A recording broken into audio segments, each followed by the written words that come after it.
l'influenceuse.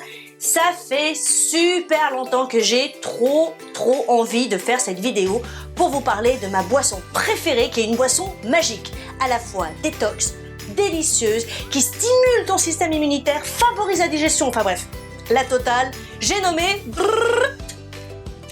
le kombucha. Alors, le kombucha, c'est quoi? C'est une boisson millénaire qui nous vient tout droit d'Asie. Tu peux soit faire comme moi, tu l'achètes en magasin bio, ou alors tu la fais toi-même.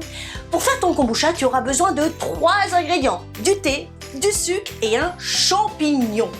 Alors, le champignon, en fait, il s'appelle la mère kombucha. Alors, je pense qu'on appelle ça la mère parce que c'est elle qui est à l'origine de tout ça. Maman! Voilà.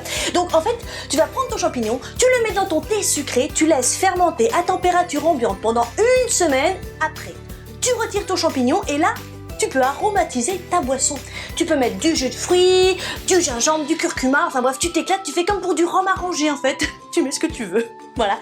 Tu laisses encore fermenter pendant 1 semaine et après, c'est prêt. Alors, tu vas me dire, ok, mais le champignon, je le trouve où? Eh bien, tu le trouves sur des forums internet parce qu'il y a des gens qui vont te donner gratos un morceau de leur mère kombucha à eux. Parce que la mère kombucha, c'est un truc un peu visqueux comme ça qui se dédouble en plusieurs couches et tu peux enlever des couches comme ça pour les distribuer autour de toi sans souci. Alors, tu peux trouver ça dégueu, mais ça n'est pas sale parce que figure-toi que sans bactéries, il n'y a pas de vie. Voilà. Et en plus, maman kombucha va faire un super boulot parce qu'elle va manger tout le sucre qu'il y a dans ta bouteille. Et donc au final, tu auras une boisson très peu sucrée. Qui dit très peu sucrée dit très peu calorique. Donc non seulement maman kombucha mange le sucre, mais en plus elle va envoyer plein de top nutriments, de bonnes bactéries, des lactobacilles qui vont repeupler ton intestin, enfin bref, le bonheur quoi. Et alors, pour les calories, regardez, voilà. Pour 100 ml, il y a moins de 2 calories. Moins de 2 calories pour 100 ml, autant dire rien. Donc tu peux en boire autant que tu veux, tu seras jamais grosse. Et alors, bon, c'est fermenté, ok, mais il y a très peu d'alcool, genre 2%. Donc tu peux même en donner à tes enfants, ils seront jamais bourrés. Et voilà. Donc je pense qu'il est temps de passer à la dégustation. C'est très bon d'en boire après les repas, par exemple. Oh là là. Alors je m'en suis mis partout, mais ça n'est absolument pas grave parce que ça ne tâche pas, puisque c'est très peu sucré. Voilà.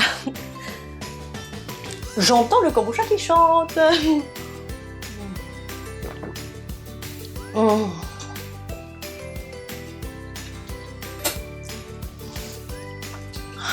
C'est un moment de renaissance en fait.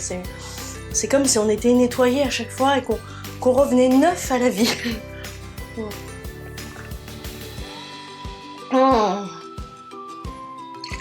Je vous assure que c'est un régal. Il faut absolument vous goûter si vous n'avez jamais goûté.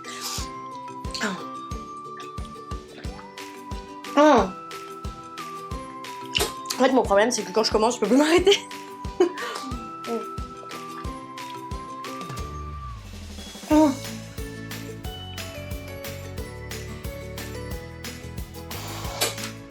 Fini. Vraiment, alors pour digérer, c'est ce qu'il y a de mieux. Pardon. Coupe. C'est coupé là? C'est coupé.